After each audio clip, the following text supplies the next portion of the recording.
గత 5 సంవత్సరాల్లో మన పైన అనేక కేసులు పెట్టారు. మన నియోజకవర్గంలో కూడా చూశాం. కాయల మురళి గారి పైన ఎలాంటి కేసులు పెట్టారు. ఏకంగా రౌడీ షీటర్లు ఓపెన్ చేస్తామని కూడా బెదిరిస్తున్నారు. బుద్ధ నాగ జగదీష్ గారిని కూడా ఆయన కుటుంబాన్ని ఎట్లా వేధించిందో ఈ ప్రభుత్వం మనందరం చూశాం. ఆయన దగ్గర ఒక చిన్న కోల్డ్ స్టోరేజ్ ఉంటే కూడా అది మేము తీసుకోం. కరెంట్ కనెక్షన్ ఎలా కట్ చేశారో మనందరం చూసాం. గతంలో రాజకీయాలు ఎప్పుడు లేవు. ఏనాడు ప్రత్యర్థులపైన దొంగ కేసులు పెట్టల. ఈ ప్రభుత్వ అధికారంలోకి వచ్చిన తర్వాత నా పైన 22 కేసులు పెట్టారు తల్లి. నా పైన ఎస్సీ ఎస్టీ కేసు పెట్టారు. నా పైన అటెంప్ట్ మర్డర్ కేసు పెట్టారు.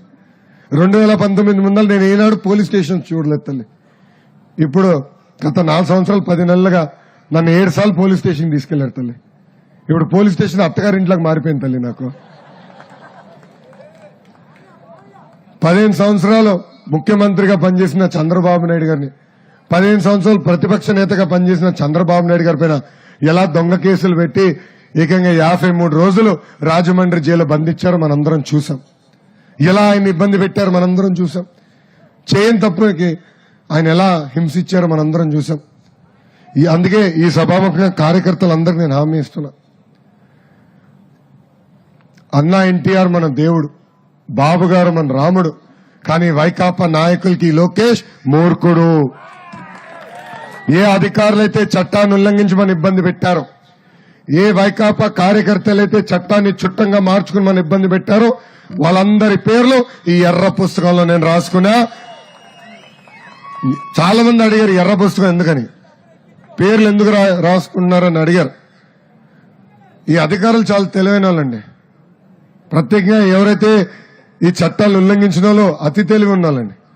వాళ్ళు ఏం చేస్తారంటే వేరే నాయకుడిని పట్టుకుని మళ్ళీ మన దగ్గరకు వస్తారు పోస్టింగ్. అందుకే ఇప్పుడు ఎవరన్నా పోస్టింగ్ వస్తే ముందర ఈ పుస్తకం తెరిచి చూస్తా వాళ్ళ పేరు ఉందా లేదా అని.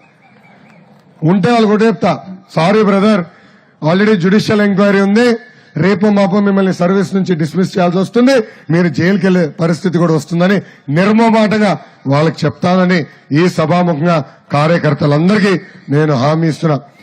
ఆనాడు అడ్డగోలుగా అర్ధరాత్రి బాబు గారిని అరెస్ట్ చేసి రాజమండ్రి జైలుకు పంపిస్తే నాకు ఫోన్ చేసిన మొదటి వ్యక్తి పవన్ అన్న.